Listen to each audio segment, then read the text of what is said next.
नमस्कार, जय जिनेंद्र। मैं चांदनी सरावगी जयराम सभी का बहा जिंदगी की अद्भुत प्रस्तुति आत्मकथा में स्वागत करती हूँ। वाह वाह वाह जिंदगी, ऐसी जिंदगी, हर मोड़ पे है चुनौती, फिर भी अब बेमिसाल जिंदगी। वाह वाह वाह वाह जिंदगी।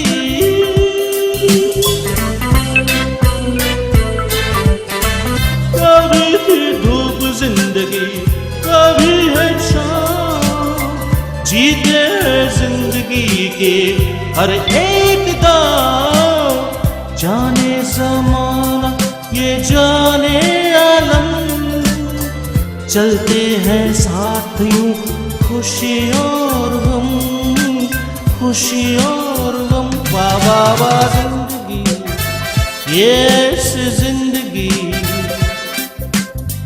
हर मोड़ पे है चुनौती,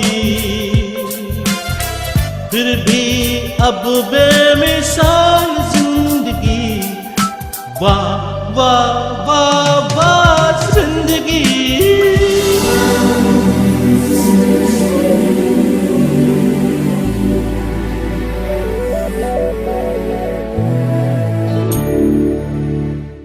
हम लगातार आपके सामने ऐसे ऐसे व्यक्तियों की आत्मकथा लेकर आते हैं जिसे देखकर आप कुछ सीख सके, प्रेरणा ले सके और अपनी जिंदगी को भी सफलता के रास्ते पर बढ़ा सके। हम आपके सामने आत्मकथा लेकर आते हैं ताकि आप एक प्रेरणा तो ले ही सके, पर उसके साथ साथ ऐसे व्यक्ति जिन्होंने अद्भुत कार्य किया है, जिन्होंने समाज की ओर अपना योगदान बना दिया है, जिन्होंने ना सिर्फ अपनी पर अपने साथ साथ कई लोगों की जिंदगी को बनाई है, वह जिंदगी, उनकी इस कहानी को हम धरोहर के रूप में संजो सके ताकि आगे आने वाली कई पीढ़ियां उन्हें देखकर प्रेरणा ले सके।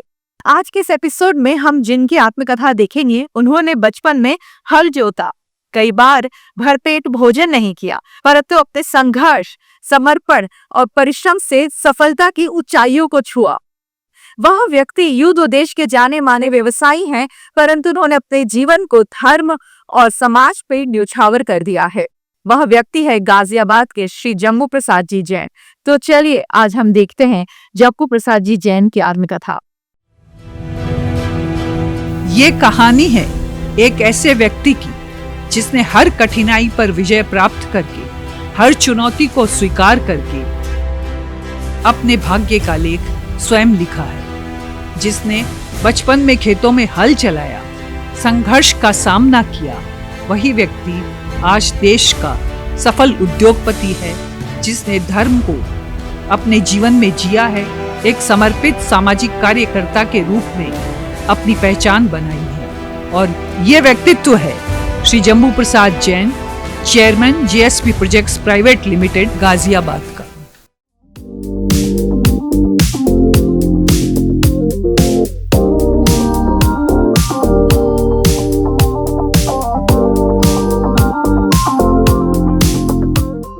जम्बू जी आपका बहुत बहुत स्वागत है सर। जय जिनेंद्र। जय जिनेंद्र। जय।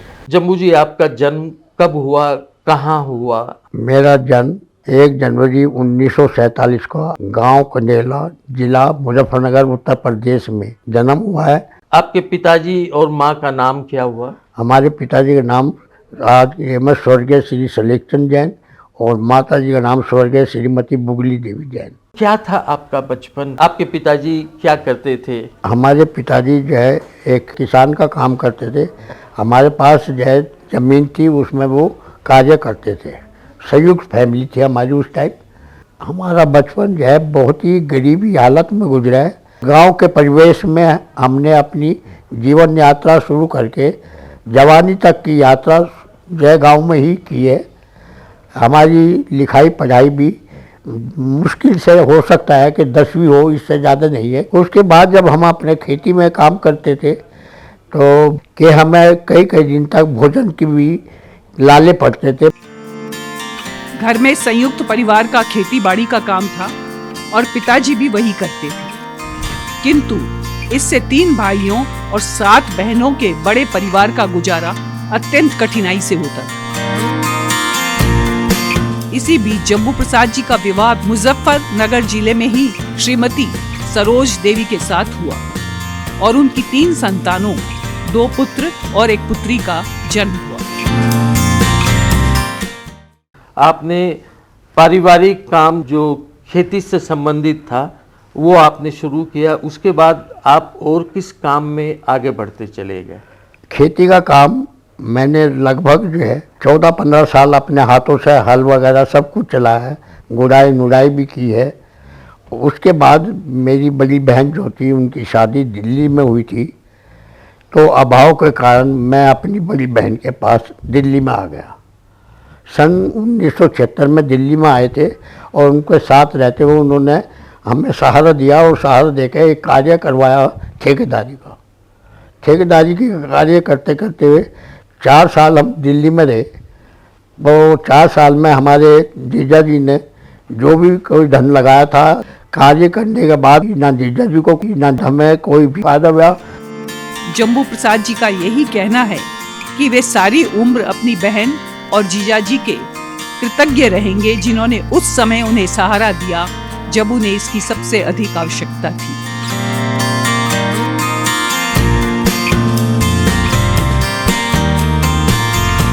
सन 1980-81 में जम्बू प्रसाद जी अपने परिवार को लेकर गाजियाबाद आ गए, क्योंकि दिल्ली में उनका काम खास नहीं चल रहा था।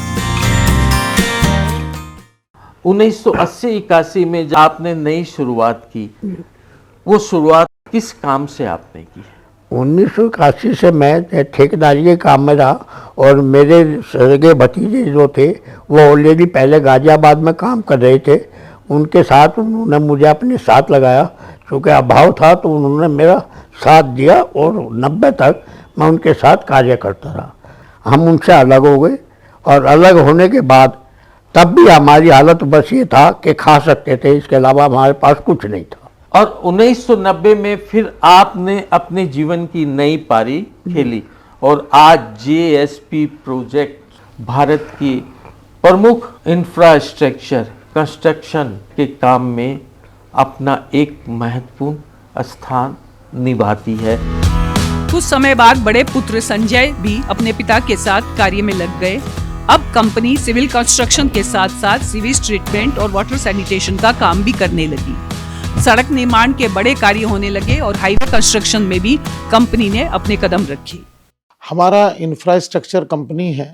हम नेशनल बिल्ड करने का काम इंफ्रा में, जैसे रोड सेक्टर है, इलेक्ट्रिफिकेशन, सब स्टेशंस है, वाटर सैनिटेशंस हैं, ये हमारी कोर फील्ड है जिनमें हम काम करते हैं। वर्तमान में भी नेशनल हाईवे कई बना रहे हैं। बिहार में हम प्रोजेक्ट कर रहे हैं। हिल्स पर जो 4 धाम यात्रा वाला प्रोजेक्ट है, जहाँ पर ये बद्रीनाथ, केदारनाथ, यमुनोत्री के लिए जो हाईवेज बन रहे हैं, उसमें हम प्रोजेक्ट्स कर रहे हैं। कई शहरों में हम आउटर रिंग रोड का काम भी कर रहे हैं। तो 4 लेन 6 लेन हाईवेज बना रहे हैं।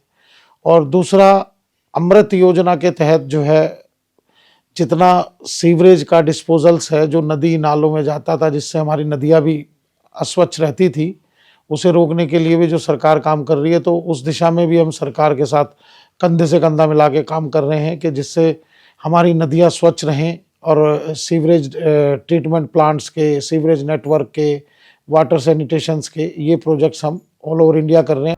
सन 2000 में इलेक्ट्रिकल इंजीनियरिंग की पढ़ाई पूर्ण करके छोटे पुत्र पंकज ने भी पारिवारिक व्यवसाय में कदम रखा और एक नए क्षेत्र इलेक्ट्रिफिकेशन में कंपनी का कार्य शुरू हुआ। इलेक्ट्रिकल में 3 सेक्टर होते हैं, डिस्ट्रीब्यूशन होता है, एक ट्रांसमिशन होता है, एक जनरेशन होता है। जनरेशन में हम लोग कार्य नहीं करते, हम लोग डिस्ट्रीब्यूशन ट्रांसमिशन में कार्य करते हैं। जैसे कि मान लीजिए किसी एरिया में एक 220 kV का बिजली घर बनना है, वो हम लोग बनाते हैं। उससे बिजली स्टेप डाउन होकर 132 पे जाती है, 132 से 33 पे जाती है, 33 से 11 पे जाती है और 11 से हमारे घरों में आती है वो।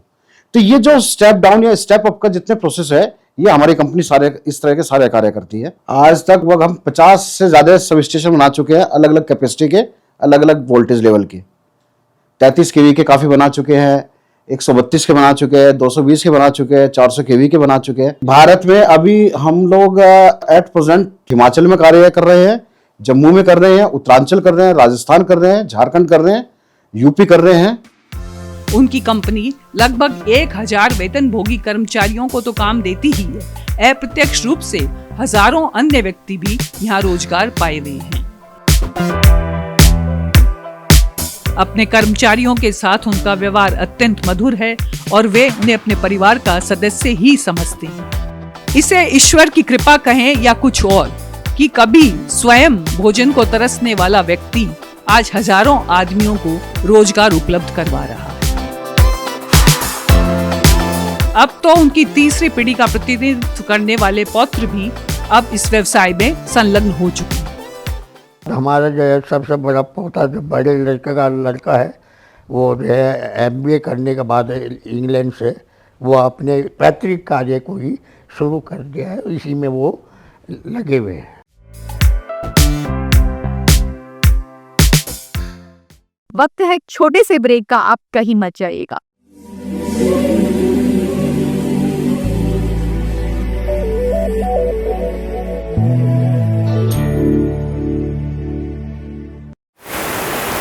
अट्ठाईस अगस्त 2011 आज से ठीक 12 साल पहले 3 लोगों के साथ एक मुहिम शुरू की थी और उसका नाम था वाह जिंदगी। नमस्ते दोस्तों, मैं चांदनी सरावगी वाह जिंदगी के इस पहले एपिसोड में आपका स्वागत करती हूँ। और देखते ही देखते ये कारवां आज लगभग 150 प्रत्यक्ष और अप्रत्यक्ष लोगों का बन चुका है। इन 12 साल में वाह जिंदगी ने करीब 2000 शॉर्ट फिल्म बनाकर अपने नाम 4 विश्व रिकॉर्ड कायम किए।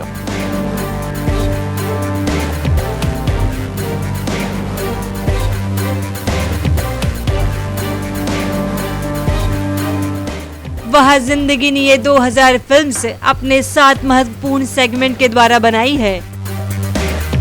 चमकते सितारे इस प्रेरणादायक टेलीविजन शो के द्वारा समाज के सभी संप्रदाय के ऐसे व्यक्तियों की फिल्म दिखाई जाती है जिन्होंने संघर्ष कर देश और दुनिया में अपने नाम के साथ ही साथ अपने ब्रांड को भी स्थापित किया है। चमकते सितारे का प्रसारण विश्व प्रसिद्ध बिजनेस चैनल जी बिजनेस पर होता है। जैन रत्न इस शो के द्वारा करीब 400 से ज्यादा जैन प्रतिभाओं पर शॉर्ट फिल्म बनाई गई, जिन्होंने अपने कार्यों से एक महत्वपूर्ण स्थान प्राप्त किया है। इसका प्रसारण आदिनाथ टीवी पर होता है। आत्मकथा इसके द्वारा किसी भी व्यक्ति की पूरे जीवन के इतिहास को फिल्म के माध्यम से हम बनाते हैं। अनकही बात ललित के साथ एक ऐसा पॉडकास्ट जिसके द्वारा चर्चित व्यक्तियों की जीवन की अनकही बातें सामने आती हैं। इसका प्रसारण वाह जिंदगी YouTube चैनल पर होता है, जिसके सब्सक्राइबर की संख्या लाखों में है। मंदिर दर्शन जिसके द्वारा देश के करीब 500 जैन मंदिरों पर फिल्म बनाई गई। एक दिन गुरुदेव के साथ इस कार्यक्रम के द्वारा संतों के जीवन की कहानी उन्हीं की जुबानी दिखाई जाती है। संरक्षण जिन क्षण हो गए प्राचीन मंदिरों के संरक्षण के लिए अनेक फिल्में बनाई गई है। आपका साथ, भगवान का साथ हमें यूं ही मिलता रहे। हम अगले 5 साल में 2000 फिल्म के आंकड़े को 5000 के आंकड़े में बदल देंगे। भगवान से प्रार्थना करता हूं कि आप सबकी जिंदगी बने वाह जिंदगी।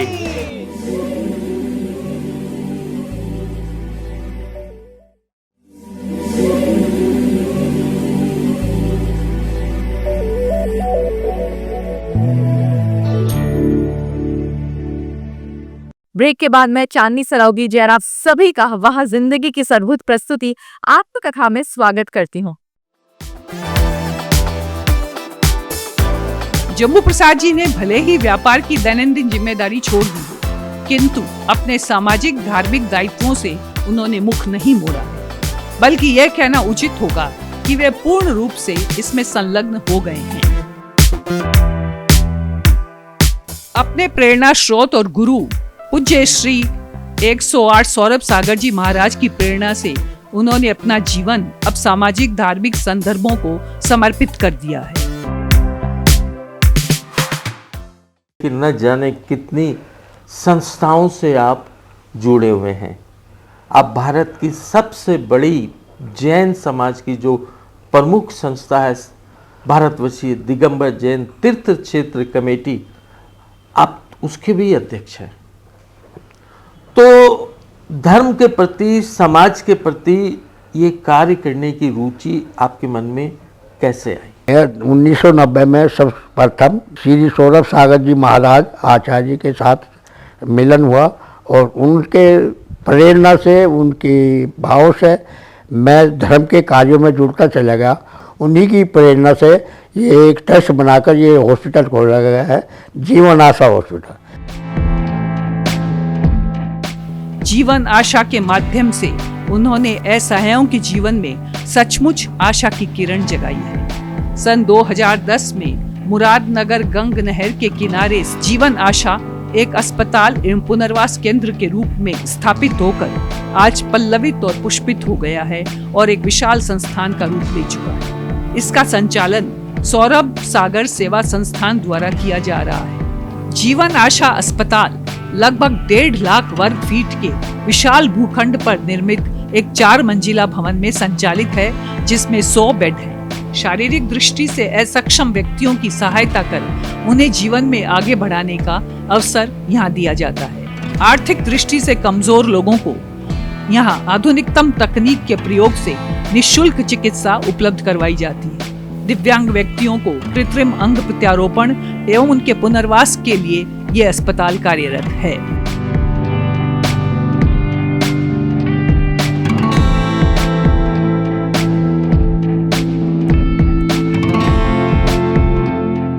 जम्बू प्रसाद जी की पुत्र वधुएं भी इसके संचालन में सक्रिय हैं। हम दोनों हस्बैंड वाइफ है कि बाइक एक्सीडेंट मेरा हो गया, उसमें हम दोनों का पैर खोना पड़ा। एक जानकार ने हमें बताया जीवन आशा हॉस्पिटल के बारे में, तो फिर वहाँ पे फ्री में पैर लगते हैं और अच्छे पैर लगते हैं। इसी वजह से हम पता करके फिर यहाँ पे आए हैं और यहाँ हमें लगा भी और अच्छे से हम चल भी रहे हैं। और फ्री में लगा है, फ्री में लगा है, कोई पैसे नहीं लगा है हमसे। पैर लगने के बाद बहुत अच्छा से चलेंगे, आगे भी काम धंधा अपना चलेगा। मैं ट्रेन एक्सीडेंट के कारण मेरे दोनों हाथ कट गए थे और मुझे बहुत सारी दिक्कतों का सामना करना पड़ा। हमारे पड़ोसी ने जीवन आशा हॉस्पिटल का बारे में बताया। यहाँ पर फ्री में हाथ पैर लगाए जाते हैं और जब मुझे पता पड़ा तो मैंने यहाँ आकर देखा तो ये बिल्कुल सही है कि यहाँ पर हाथ फ्री में लगाए जाते हैं और इन हाथों से मैं अपने जीवन का काम कर सकता हूँ। वजन में हाथ बहुत बड़ा लग रहा है। ये हाथ बिल्कुल मेरा ऐसी लग रहा है जैसे मेरे पहले ये असली हाथ था। मैं बहुत खुश हूँ। इसके साथ साथ श्री मनसापूर्ण महावीर जिनालय का निर्माण भी इसी परिसर में करवाया गया है, जिसमें भगवान महावीर की अतिशयकारी मनोहर प्रतिमा विराजित है। सबके मन की इच्छा को पूर्ण करने वाली इस प्रतिमा को देखते हुए मुनि श्री सौरभ सागर जी ने इसे मनसापूर्ण का संबोधन प्रदान किया है।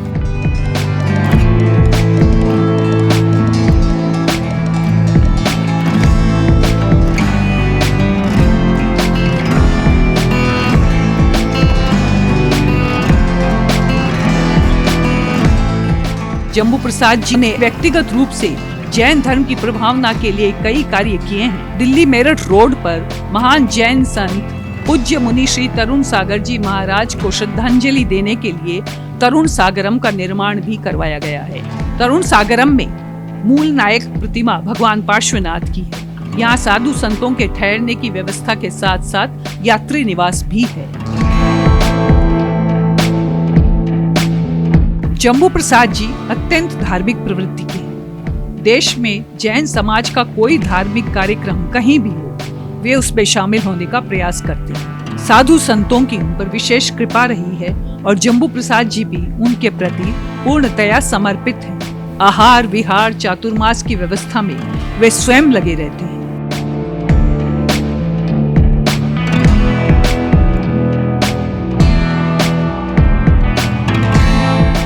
सन 2024 में जम्बू प्रसाद जी को भारतवर्षीय दिगंबर जैन तीर्थ क्षेत्र कमेटी का उन्हें अध्यक्ष चुना गया। अपने इस दायित्व के प्रति जम्बू प्रसाद जी अत्यंत गंभीर एवं जागरूक हैं।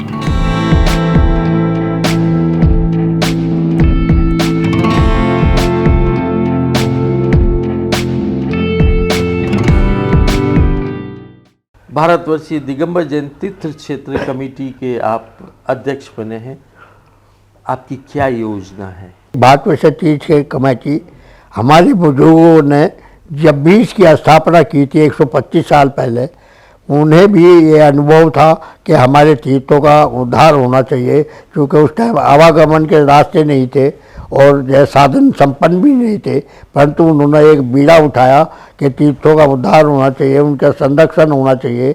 उसी पर चलते हुए भारत वर्ष क्षेत्रीय कार्य कर रही है। क्षेत्र कमेटी के अभी मैं 1 साल के पीरियड में बहुत जगह भ्रमण कर चुका हूँ और भ्रमण कर रहा हूँ, सिर्फ ये जानने के लिए, देखने के लिए कि कहाँ पर क्या चीज़ हो रही है, क्या होना चाहिए, क्या नहीं। योजना धर्म प्रभावना को ही आगे बढ़ाने का है और हमारे जो पुराने तीर्थ है उन तीर्थों का उद्धार करने के लिए ही भावना मेरी है। हमारे साथियों ने बहुत काम किए, परंतु वो किन कारणों से पीछे हटी है, किस वजह से हमारी संस्था का नाम नहीं हो पाया, उसको आगे बढ़ाने के लिए, अपने साथियों के द्वारा किए गए कार्यों को आगे बढ़ाने के लिए ये एक मेरी इच्छा थी कि मैं अपने आखिरी पड़ाव पर कुछ जो है समाज के लिए, कुछ तीर्थों के उद्धार के लिए चल अचल दोनों तीर्थों का। जम्मू प्रसाद जी अपने सामाजिक दायित्व को लेकर भी पूर्णतया जागरूक हैं। वे अनेक सामाजिक धार्मिक संस्थाओं से जुड़े हैं और अत्यंत महत्वपूर्ण पदों पर कार्य करते हुए तन मन धन से उन्होंने सेवा की है। जम्बू जी, आप 78 साल के हैं, पर मैं 78 साल का बुजुर्ग नहीं कह के मैं आपको 78 साल का युवा बोलूँगा। इस उम्र में लोग रिटायर होकर घर पे बैठ जाते हैं, पर सैकड़ों संस्थाओं से आप जुड़े हुए हैं, सैकड़ों धार्मिक काम आप आज भी करते हैं, तो आपकी दिनचर्या क्या है? आप इतने फिट कैसे हैं? सुबह 5:30 बजे के करीब जगते हैं, नित्य क्रियाओं से निवृत्त होकर उसके बाद जो है घूमने के लिए निकलते हैं। लगभग 4-5 किलोमीटर की जर्नी में डेली करता हूँ पैदल। उसके बाद आकर जो है घर पर थोड़ा नाश्ता दवाई ले लेता हूँ। उसके बाद जो है फिर जो अखबार वगैरह पढ़ने के बाद में स्नान करने के बाद घर से निकलता हूँ। बिजली से बिल्कुल निर्भर हो गया। उसके बाद में सामाजिक कार्यों के लिए एक ऑफिस बनाया हुआ है गाजियाबाद में ही, 5 वर्ष से 30 क्षेत्र कमेटी का, उसमें जाता हूँ, कार्य करता हूँ, बैठता हूँ, आने जाने वालों से मिलता हूँ। आप अपने को रोजाना तरोताज़ा करने के लिए आपके शौक तो कुछ न कुछ होंगे, तो आपके शौक क्या है? मेरे किसी भी तरह का कोई शौक नहीं है। शौक है सिर्फ अपने समाज के लिए, अपने धर्म के लिए। उसके लिए जो है मैं जो भी अच्छा से अच्छा हो सके उसमें संलग्न रहता हूँ। उसी में रुचि रहती है मेरी कि जैसे समाज का उत्थान हो, समाज की तरक्की हो, सब भाई एक हों, सब भाईचारा बढ़ता रहे, सब में प्यार रहे। यही मेरी दिनचर्या है और यही मेरा शौक है कि सब एक रहे।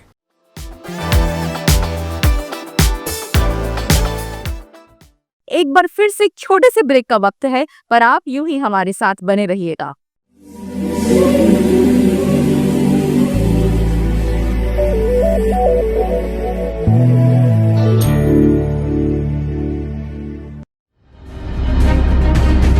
भारत आज एक विकसित देशों में से एक हो गया है और इसके विकास में हमारे जैन समाज का बहुत बड़ा योगदान रहा है।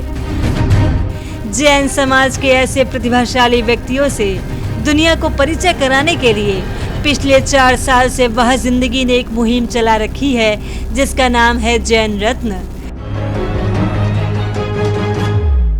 इन 4 सालों में करीब 6 लाख किलोमीटर का सफर रेल मार्ग, हवाई मार्ग और सड़क मार्ग के द्वारा तय कर जैन रत्न सीजन 1, सीजन 2, सीजन 3, सीजन 4 और सीजन 5 के द्वारा करीब 400 जैन प्रतिभाओं पर शॉर्ट फिल्म बनाई गई, जिसे आदिनाथ टेलीविजन और वह जिंदगी यूट्यूब चैनल के द्वारा प्रसारित किया गया, जिसे लाखों लोगों ने देखा। जहां न्याय के क्षेत्र में हमारे जैन समाज के लोग उच्च स्थान तक पहुंचे हैं, वहीं राजनीति क्षेत्र में भी हमारा जैन समाज काफी आगे है।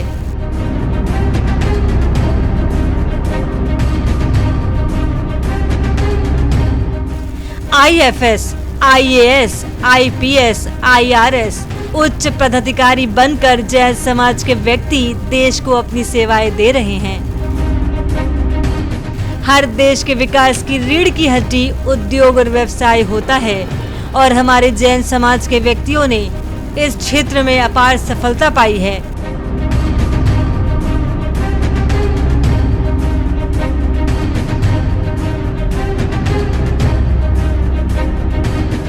जैन समाज के लोग आज एक सुई से लेकर वाहन तक निर्मित कर रहे हैं और कई देशों में इनका निर्यात होता है। यहाँ तक कि देश की सरहदों के पार जाकर विश्व के कोने कोने में हमारे जैन समाज के व्यक्तियों ने अपना व्यवसाय और उद्योग स्थापित कर देश को एक गौरवशाली स्थान दिलाया है। Infrastructure, power, gas, import export आदि ऐसे क्षेत्र में जैन समाज के लोग शीर्ष पर पहुँचे हैं। निर्माण और रियल एस्टेट में भी हमारे जैन समाज द्वारा अत्याधुनिक निर्माण किए गए। हर देश की आर्थिक स्थिति का पता शेयर और फाइनेंस मार्केट के द्वारा चलता है और जैन समाज के लोग देश की आर्थिक गति को बढ़ाने में समर्पित है।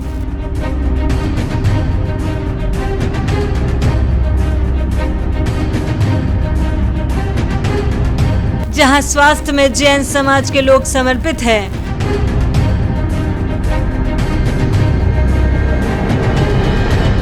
वही अत्याधुनिक शिक्षा संस्थानों के द्वारा देश को शिक्षित करने का प्रयास हमारे जैन समाज के व्यक्तियों के द्वारा किया जा रहा है। फिल्म, टीवी जगत, मीडिया, कला आदि क्षेत्रों में जैन समाज के लोग आज विश्व में अपना स्थान बना चुके हैं। धार्मिक और सामाजिक क्षेत्र में तो जैन समाज अद्भुत कार्य कर रहा है। देश और विदेश में भी जैन समाज के लोगों द्वारा स्वास्थ्य, शिक्षा आदि के लिए अनेक परोपकारी संस्थाएं निर्मित और स्थापित की गई हैं, जिसका लाभ लाखों लोगों को मिल रहा है। हमारे जैन समाज की महिलाओं ने भी आज अनेक क्षेत्रों में कार्य कर एक मुकाम पाया है। भारत के अलावा जैन रत्न सीरीज में विदेशों से भी जैन रत्नों को शामिल किया गया है। जैन रत्न सीरीज के द्वारा केवल समृद्ध और संपन्न लोगों को ही सामने नहीं लाया जाता है, बल्कि आर्थिक रूप से कमजोर और दिव्यांग व्यक्तियों के ऊपर भी फिल्म बनाई जाती है, जिन्होंने उल्लेखनीय कार्य कर अनेक रिकॉर्ड हासिल किए हैं। यानी कि जैन समाज के व्यक्ति देश के हर क्षेत्र में अपना सक्रिय बहुमूल्य योगदान दे रहे हैं, जिससे भारत आज दुनिया का चौथा सबसे शक्तिशाली और आर्थिक रूप से संपन्न देश बन गया है। जैन समाज के योगदान को देश और दुनिया के सामने लाने के लिए जैन रत्न के इन 5 सीजन के द्वारा करीब 400 जैन प्रतिभाओं का परिचय कराने का प्रयास वह जिंदगी ने किया। अभी तक प्रसारित हो चुके 400 जैन रत्न की फिल्म वह जिंदगी YouTube पर उपलब्ध है। YouTube पर आप सर्च करें वह जिंदगी जैन रत्न। वह जिंदगी YouTube चैनल के सब्सक्राइबर्स हो गए हैं 1 लाख से भी ज्यादा। इसीलिए आप भी वह जिंदगी YouTube चैनल को लाइक करें, सब्सक्राइब करें, शेयर करें, जिससे आने वाले सभी एपिसोड्स के नोटिफिकेशंस आपको प्राप्त हो सके। वह जिंदगी ने अभी तक 2000 से ज्यादा शॉर्ट फिल्म बनाकर एक ऐतिहासिक कीर्तिमान स्थापित किया है, जिसके लिए इन्हें कई विश्व रिकॉर्ड भी मिले हैं। अब प्रसारण हो रहा है जैन रत्न सीजन 6, जिसकी शूटिंग पूरे देश में लगातार चालू है। अगर आप भी किसी जैन रत्न को जानते हैं जिसने अपनी प्रतिभा के बल पर अपनी जिंदगी को बनाई वह जिंदगी, तो आप हमें सूचित करें। ललित सरावगी जैन, कोलकाता 9331722031।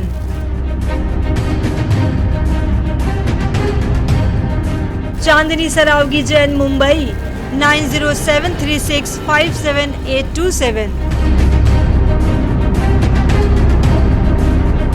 सविता जैन, कोलकाता 9038348983।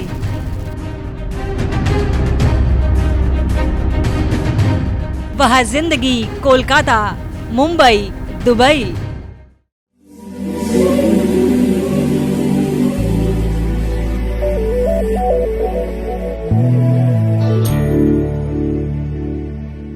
वह जिंदगी की इस अद्भुत प्रस्तुति आत्मकथा में आप सभी का स्वागत है। चलिए हम आगे बढ़ते हैं और जब्बू प्रसाद जी जैन के बारे में कुछ और जानकारी हासिल करते हैं।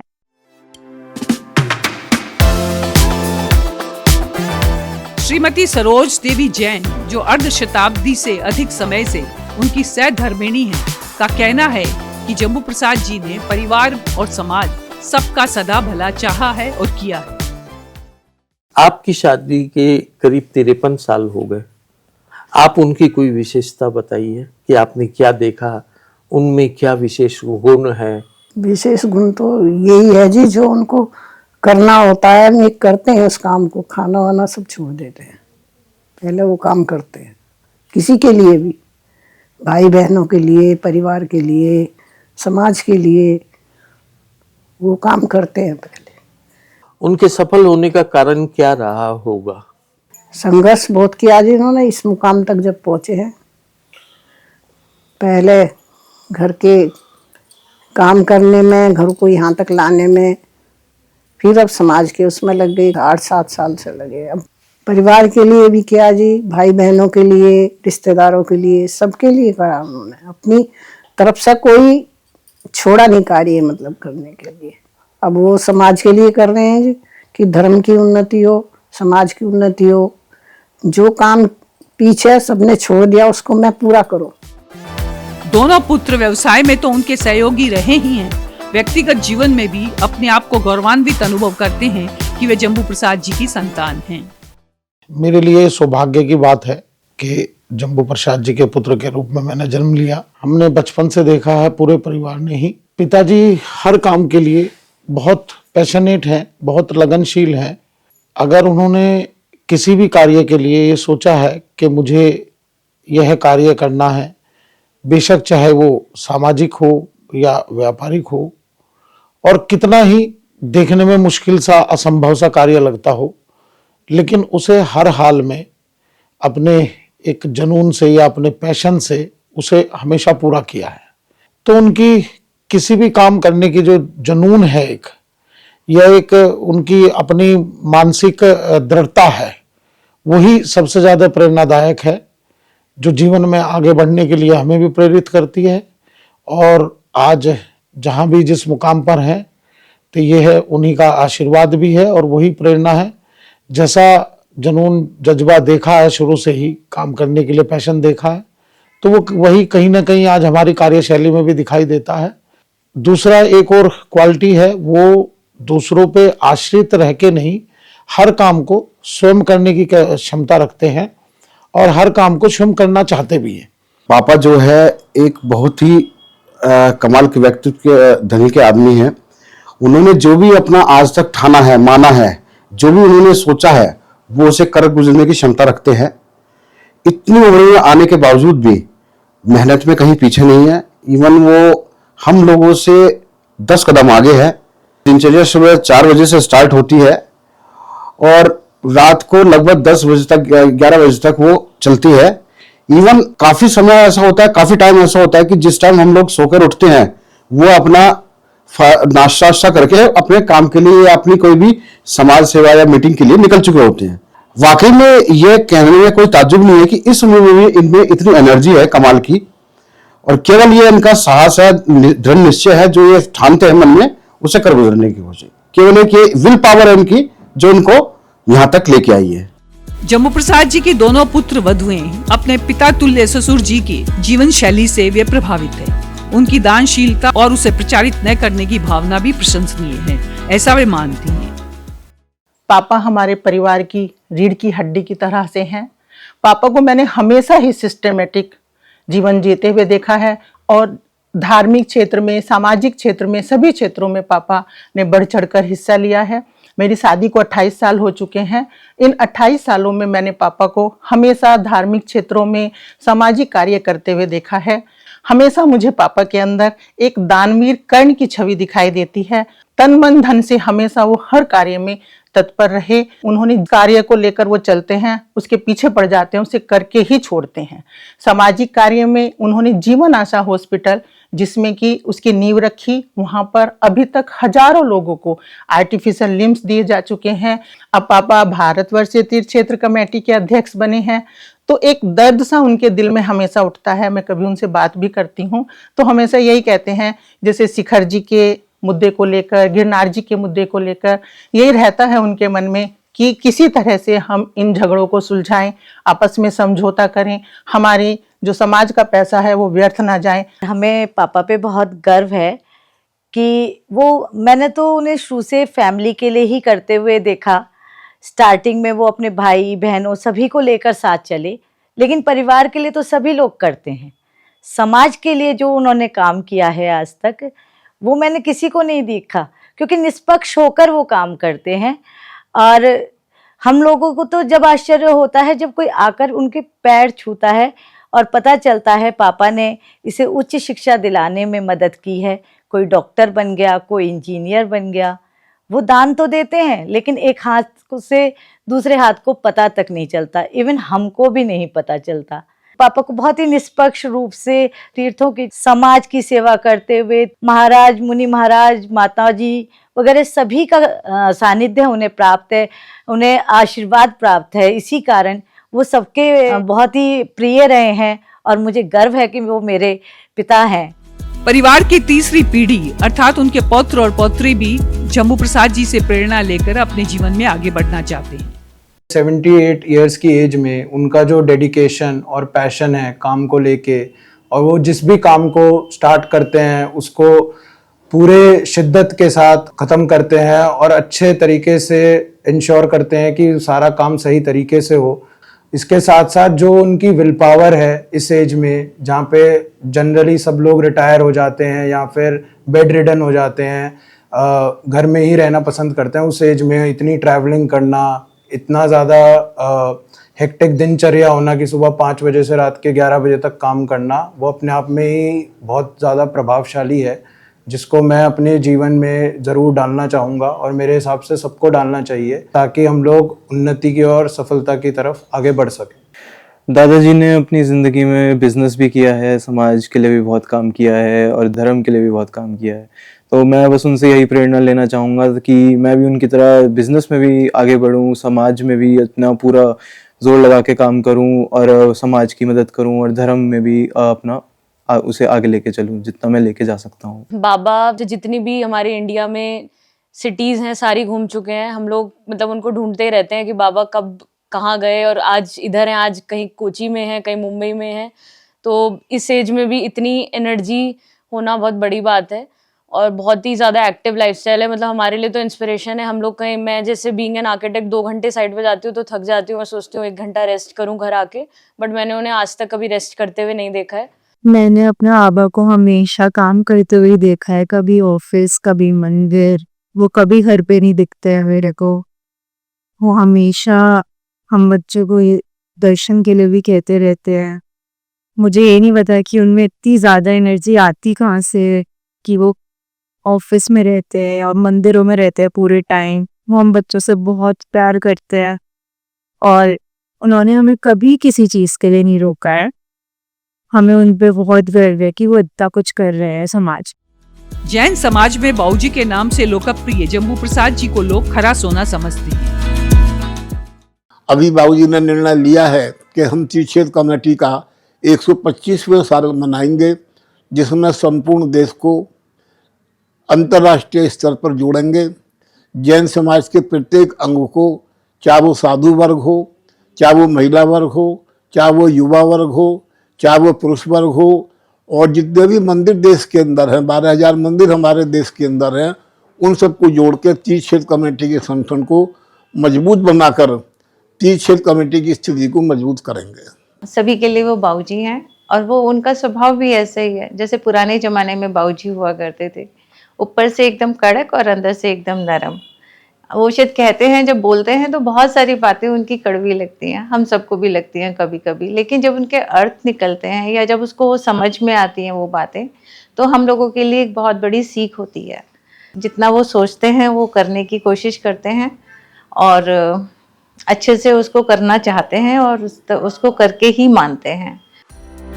जम्बू प्रसाद जी को अनेक संस्थाओं ने सम्मानित किया है, किंतु वे अत्यंत निष्प्रिय भाव से यही कहते हैं कि पुरस्कार और सम्मान की आकांक्षा से मैं कोई कार्य नहीं करता। जम्बू प्रसाद जी के सत्कार्यों की वजह से उन्हें जैन समाज ही नहीं अन्य समाजों में भी अत्यंत आदर और सम्मान की दृष्टि से देखा जाता है। जम्बू प्रसाद जी की सच्चाई और ईमानदारी तथा दूसरों की सहायता करने का उनका स्वभाव उन्हें एक बेहतरीन इंसान बनाता है। किसी भी समस्या को सुलझाने में उनकी समझदारी और उनके व्यावहारिक सुझाव अत्यंत कारगर सिद्ध होते हैं। इस फिल्म के द्वारा लाखों लोग आपको देख रहे हैं, उसमें युवा वर्ग भी है। उन्हें आप क्या प्रेरणा के संदेश बोलेंगे जिससे वो भी अपनी जिंदगी को बना ले वाह जिंदगी। जब सभी समाज के लोग मन से विकृति को खत्म कर देंगे तो निश्चित तौर पर वो अपनी उन्नति की तरफ अग्रसर होंगे।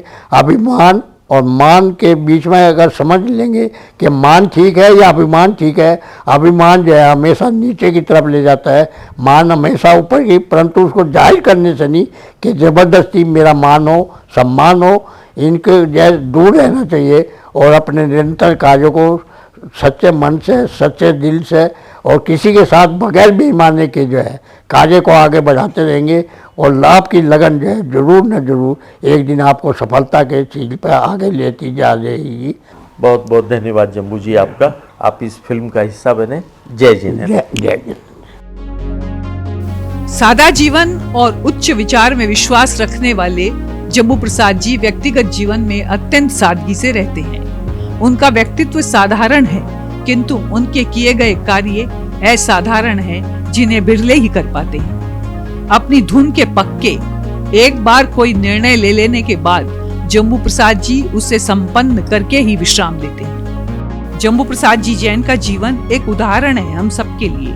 कभी हार न मानने, निरंतर संघर्ष करने और अपने लक्ष्य को प्राप्त करने की धुन उन्हें एक ऐसा व्यक्ति बनाती है जो आकाश को छूने के बाद भी अपने पांव मजबूती से जमीन पर जमाए, जिसे अहंकार छू भी नहीं पाया है, जो अब सब कुछ पाने के बाद भी वैसा ही है जैसा तब था जब उसके पास कुछ नहीं था, जो सदैव आगे बढ़ने की बात करता है, आगे बढ़ने की सोचता है। सचमुच ऐसे लोग ही केवल अपनी ही नहीं लाखों लोगों की जिंदगी को बनाते हैं वाह जिंदगी।